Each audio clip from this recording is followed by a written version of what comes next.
Hi guys, welcome. My name is Aurora. I'm a yoga teacher at USC Leiden, and today I'm gonna cover some asana technique concerning poses that you will probably regularly do if you follow either yoga classes here online with the USA or if you follow one of our live stream classes at the moment. One thing that happens once we start practicing at home, and also what happens when I cannot guide you in front of the group, I cannot see what is happening within the group, is that there is a bigger chance that certain injuries will arise because maybe you are doing something in a pose that is maybe not the best option for your body, but also because there is some technique that I cannot fully explain or fully show you during a sequence when we're doing this here. The last thing that I want to happen is when we get back and we see each other again, that you say like, "Ooh, I injured my wrists," or "I really have this pain in my knee now," and stuff like that. So today I actually want to cover some basics concerning shoulders and hands and wrists, and then I will mainly focus upon a pose that we call downward facing dog. And downward facing dog is a pose that, especially if you do active yoga practices, you probably saw before already. It's this one. So we will go and look a little bit deeper into the options for the hands, and the things that I'm going to tell about the hands, about the shoulders, they go actually for all the poses where we have our hands down on the ground. After covering the first basics about the wrists, about the shoulders, I will also take a little bit of time to focus upon our lower back, and then especially the movement in the pelvis with the hips. And then I think that we already covered a couple of things that are really important when you do your home practice and joining us online here. And at the same time, you can take care of your own posture, of your own poses, and know and find the option that suits you. So first thing first, the hands. So normally when I teach a class in real life, I see a lot of things happening with the hands, especially if you join for the first time. There are a lot of different poses, and the teacher is in front of the class and she or he is doing all this crazy stuff, and you're like, oh my God, where did I end up? Then alignment and also moving with our hands, moving with the wrist is not the first thing that you will focus upon. You will be busy, especially in the beginning, with doing something that resembles the thing that you see happening in front of you, that your teacher is doing or that other people are doing.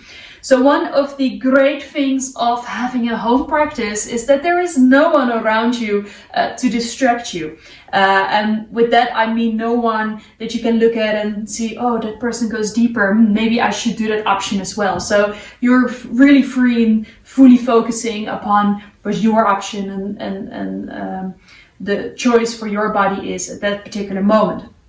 When it comes to the hands, regularly, when I teach classes, I see stuff like this happening. So people who start to bring all those fingers together and then just squeezing it here, and then they're gonna go back into downward facing dog. One of the things that is happening when we do this is that this is all the space that we can actually support ourselves with. So if you think about it, if you have this surface to support your arms, to support the shoulders, to support the head, to support your whole upper body, would this give you more stability, or would this give you more stability? So spreading those fingers all the way out. It's not a really, really weird thing to say. When we make the surface bigger, we will have more space to push away from, more space to support our whole upper body, the head, the arms, you name it. In other words, we don't want this, we want to make it as big as possible. And that goes for every pose that we do. the part of our body that is supporting us, we want to create as much space as possible to carry ourselves and to focus upon there. So what is important, first of all, is placing those fingers wide. So we make what we call little starfish hands. You want to create those big, strong, open hands here. And this doesn't only go for downward facing dog. The same thing goes for high plank, low plank, all fours, every single pose in which your hands are on the ground. You want to place them like this. But maybe you notice, well, when I'm sitting here, I can place them down, totally fine. But as soon as I come to the front, then all of a sudden I notice that the inside of my hands comes up. So one of the first things we want to take into account is actually what happens when the range of our wrists is moving. Maybe some of you have an injury in the wrist or have some other reason why bending the wrist is quite intense or maybe not possible. So in that case, what we are going to do is we want to check how much range of motion we have here. So the first thing we're going to do is we're just going to sit on our mat. We're going to place those hands to the front, and then we start with those middle fingers in one line with the rest of the arm. Now from there, we're going to bend the wrist. So we're going to push it all away here. And then maybe you notice when I stretch as much as possible, you see that I'm actually roughly in a 90-degree angle. Maybe for some of you, this angle will be even more to the back. Maybe for some of you, it will be like this. Which also means, if you cannot go further than this, then this will not become a reality. And that's not a bad thing. That's just something that has to do with your body. It can be just anatomy, can be another reason, but it's good to know that you don't have to strive for this, because this is actually the option that your body is giving to you. Which means that if your hands stays a little bit like this, then placing those hands all the way underneath the shoulders is not going to happen. So in your case, what you want to do is place those hands a little bit more to the front. And you can do the exact same poses as all the other people are doing. Another thing that is maybe happening, if you notice, well, I've got the full range, or I place my hands a little bit more to the front, is that you notice that the inside curls up. So when you place it down and you come to the front, and slowly those hands start to go up. And maybe when you go back, you can place them all the way flat, but when you come to the front, they're curling up again. This is actually not about the wrists. This is about the shoulders. What happens is that when there is not enough space in the shoulder, we're going to compensate with the hands. Which means that if we place our hands too close together, and then we go all the way to the front, my hands are doing it naturally as well when I go to the front, is that your hands will come up. Because they want to adjust for the space that is not in the shoulders there. But whenever those hands come up, we lose the surface to support ourselves with. In other words, you want to change that. So how can we change that? How can we make more space for the shoulders? There it is. Placing the hands wider. So first option for yourself now is to check, okay, where are my hands? How can I put them down? Is it possible to place them underneath the shoulders? And if I notice that the inside of my hands are coming up, okay, I place them a little bit wider.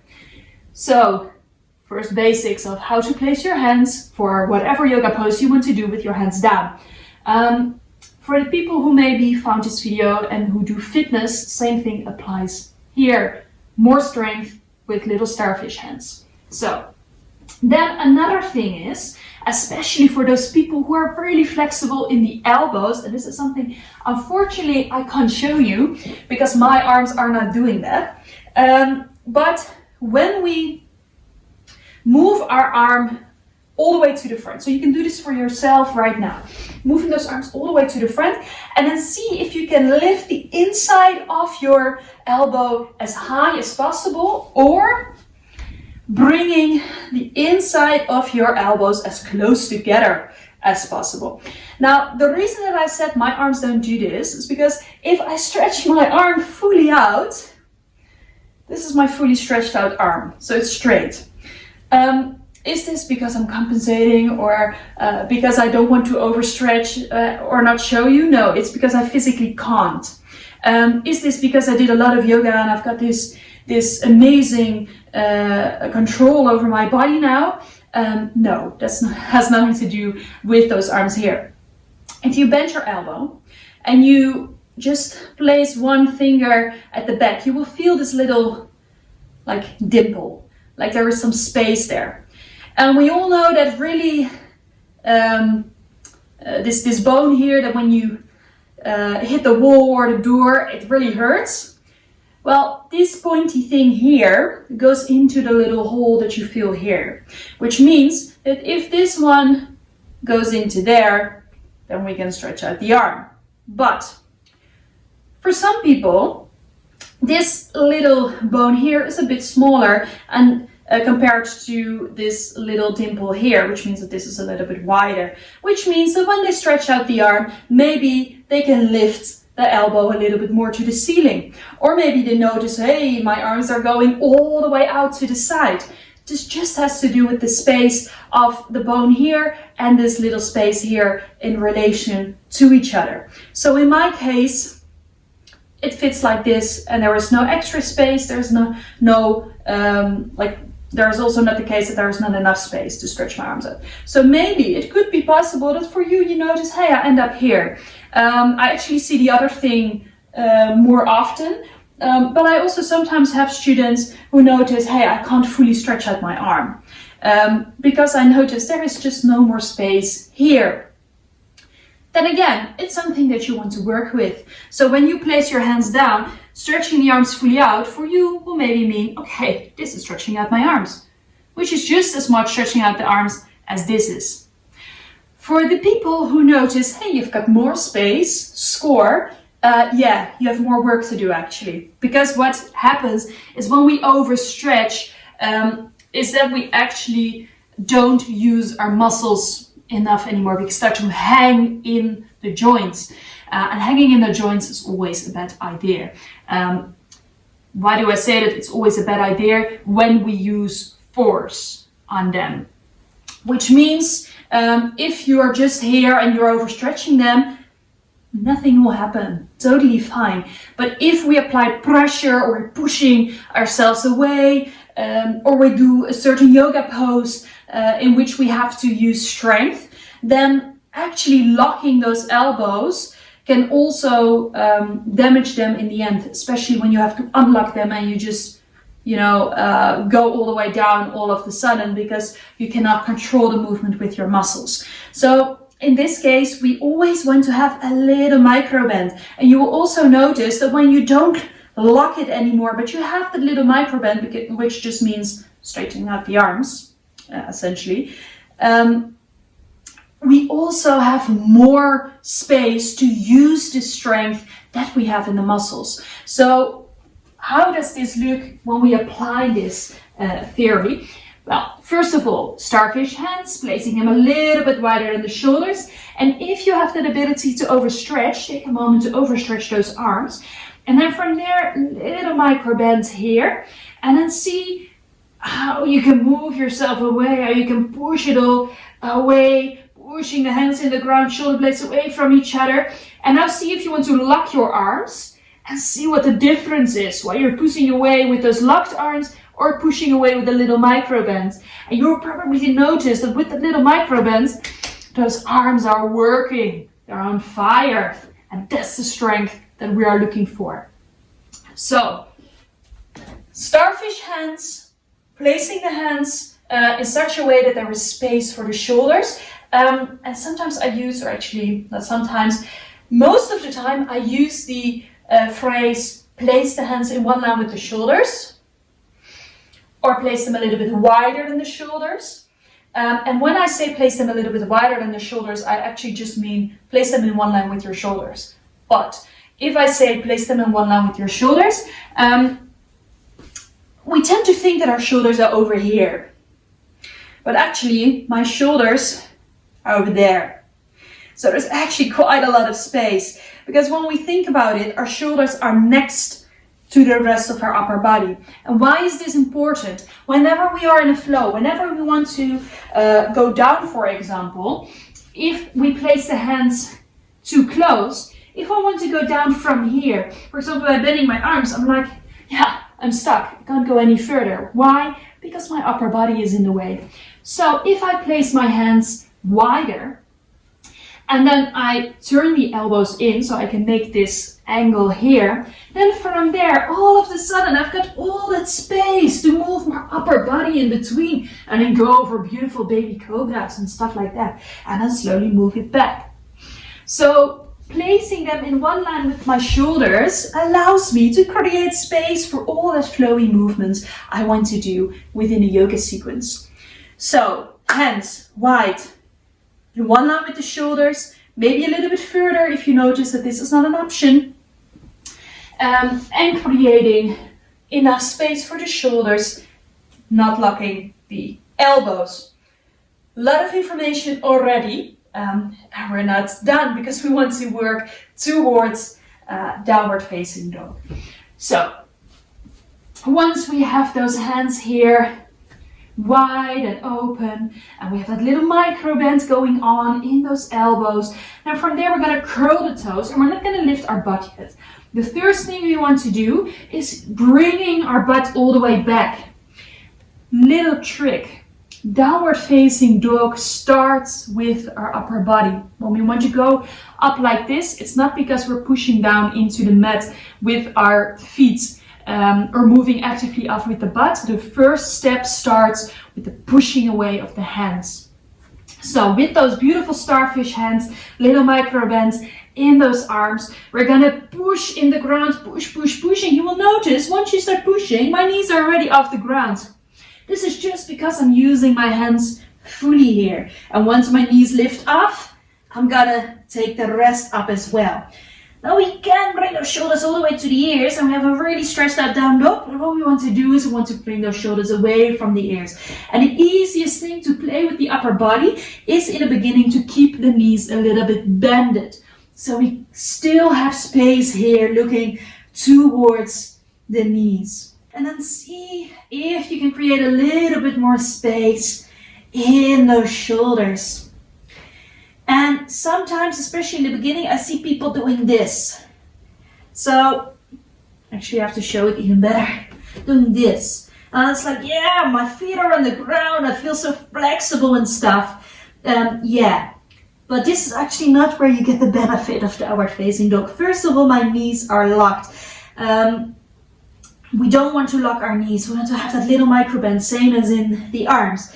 If I'm standing here, I really look like my nephew when he was small and he was doing down dog. Actually, after seeing a photograph of me doing down dog, it was really cute, really adorable, but it's actually not where we have the full benefit of our downward dog. So whenever you feel like, yeah, I'm not sure, I feel a lot of pressure going on my hands here, then placing the feet a bit further away from you. And in the end, roughly, I will come back to why I say roughly, we want to bring those shoulders in one line with our wrists, and bringing the butt in one line with the wrists and the shoulders as well. So we are in one line. And then from there, we create that triangle here in downward dog. Now, why do I say that we preferably want to go there in theory? Because the same thing that I said before about the flexibility when it comes to the joint in the elbows, same goes for the shoulders. Our shoulder is shaped in this way. So we have the shoulder here, and then we have the top of the arm here. So when we move our arm to the front, you will notice that at a certain point you can't go any further. If we want to move our arm back, we have to roll it out before we go back. Same thing goes if we go back here, we have to move it out before we can go up and down to the front. So it's not a 180-degree spinning wheel over there. Which means that when you place one hand on your shoulder here, and you bring your arm up, then check where that point is, where you have to move out before going back. And I already tell you that point for me personally is quite far to the back. So maybe you end up with your arm here, maybe next to your ear, maybe a little bit further. So that little bit further is the case for me. Does this have to do with that I did a lot of yoga and I was really going all at it, and now I changed my anatomy and all of a sudden I can do this? No, again, just the way I was born, didn't do anything special about it. Yeah, I did a lot of yoga and I strengthened my muscles and I lengthened them, but I didn't change anything about the structure of my bones because I can't. So, this is just, okay, I can overstretch here. So the same thing is, if you can overstretch here, you have to adjust it a little bit. So in my case, I have to move it a little bit back. If you're already here in one line, good, then you are going to go for that alignment here. If you are here, okay, this is not going to be possible if we keep the hands in one line with the shoulders, because your shoulders are not allowing you to. So if you want to lengthen it here in one line, what you need to do is place those hands a little bit wider. Why? If we bring the arm back, we have to move a bit out. So we move a little bit like this before we can go back.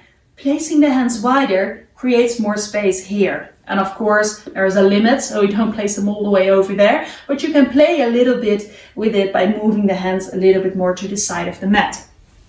So, from here again, placing down those starfish hands, maybe placing them a little bit more to the front, maybe in one line with the shoulders.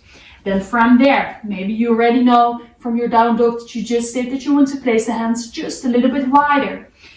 And then from there, we have a little micro bend going on in those arms, curl the toes, gonna push yourself back, pushing the mat, pushing the mat, pushing the mat. From there, bringing the butt up, and then slowly bending the knees, one at a time here.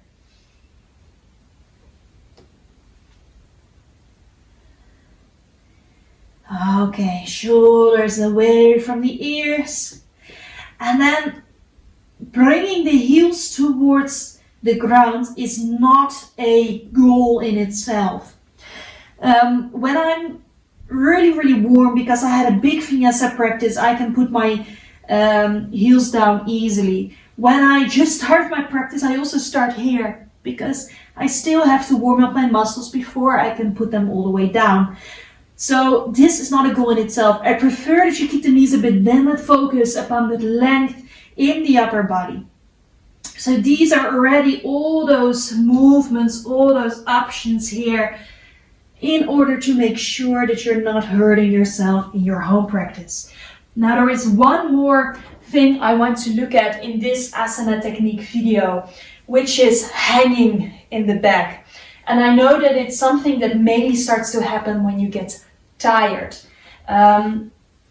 So whenever we are in downward facing dog and you move it to high plank, and then from there, if we are tired, we start to hang here. This is not what we want to do. I prefer actually that you're just a little bit more up or in one line, but not there. So one way of finding out where that is for you is to actually notice where does gravity start to pull so much on my body that it is this big obstacle to keep my back straight, to keep myself in one line. So what we're going to do is you're going to start in high plank and then pushing the hands into the ground, rounding our upper back a little bit, tucking your tailbone in a little bit more so you can round your whole back just a little bit. And then from there, you're slowly going to push the heels back so you will come a little bit lower. This is actually your high plank. If you now notice, oh, my hips are going to start to go lower, and then see if you can come a little bit higher. So then from there, make sure that you are not sinking in the shoulders, sinking in the arms as well. So we're going to do this again. So you're going to come to high plank and you're going to push those heels away from you. So you keep the shoulder blades slightly towards each other, or if you find this hard to do, push away in the ground so you bring that upper body just a little bit higher, also bringing the hips a little bit higher. Now, this is just something that you want to practice at home, that you want to check for yourself in the mirror. So if you're not sure if your back is straight or if you are hanging, then make sure to find a mirror and then check that out for yourself. Maybe just doing plank in front of the mirror here. Well, another thing that is really important for this high plank is actually that movement in the hips here. So whenever we are in plank, we push those hands to the front, and we actually want to keep our hips as neutral as possible. So when we sink in the back, what happens is that we're actually going to do this. So we're going to put the tailbone all the way back. If we are too high, what happens is that we do this, but then with the arms here, which means that the butt is going to go too high. So we want to find that middle ground here. So to have a little moment to notice and to focus a bit more on that movement in the hips, we're going to do a couple of movements here. So on your exhalation, you drop it all down.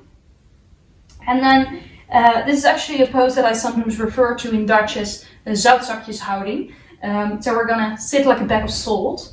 And we're just going to let it all hang here. And now we're going to do the exact opposite. So from here, lifting the heart, bringing the tailbone back, and drop it all down. And bringing it in, lifting the heart, shoulder blades together, tailbone back, and dropping it down. And then from here, breathing in, bring those arms up. And then from there, placing the hands in front of you, coming onto hands and knees. And again, the whole checklist about the wrists that we discussed before. So wrists, hands, elbows, shoulders. How are they right now? Knees in one line with the hips. And then from here, breathing in, shoulder blades together, tailbone back, look to the front. On that exhale, pushing the ground, bring your tailbone all the way in. Breathing in, shoulder blades together, tailbone back. Exhale, round the spine. Breathing in, shoulder blades together, tailbone back. And exhale, round the spine. So we're actually doing the exact same movements. So on the inhalation, we're going to bring it all back. And on the exhale, we have that zoutzakje again. We do one more. We call this one Pecks and Cow, actually. And exhale, rounding the spine. And then from here, slowly coming back. So have some more movements here. So in that high plank, we want to keep it slightly tucked in, not too much, to keep our back straight. In downward dog, we actually want to tuck it in just a little bit more. So what actually happens in downward facing dog is a lot of times I actually would say to you, no, actually bring the tailbone back. And that is mainly when people are too much focused on having those shoulders all the way up to the ears. And actually, I want them to create more space in their upper body. Sometimes I will give you the instruction to bring their butt up. But what actually happens if we do that later on when we practice more yoga is that we start to overstretch. So in the end, we want to tuck in the tailbone. That's the final option in down dog that we are going for. So you're rounding the lower part of our spine instead of overstretching it. So if you notice, I'm always here with a hollow back, then see if you can tuck in the tailbone a little bit more. That's actually the last thing I wanted to say about this pose here today. So slowly coming down. And then slowly moving to the front, and then you bring those legs to the front. We're gonna do a couple of twists before we're gonna end our practice actually. So you're gonna bring the knees all the way towards your chest and then slowly making little circles here. And then on an exhalation, dropping those knees to the left side. Just a little bit of a open, a little bit of a stretch here in the back.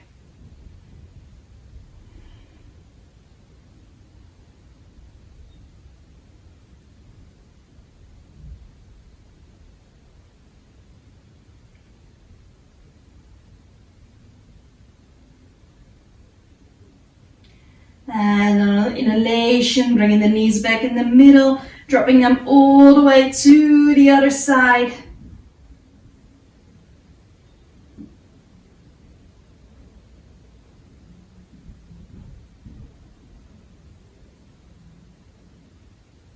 And then slowly bringing the knees back in the middle, all the way towards the chest, and then slowly making some circles here.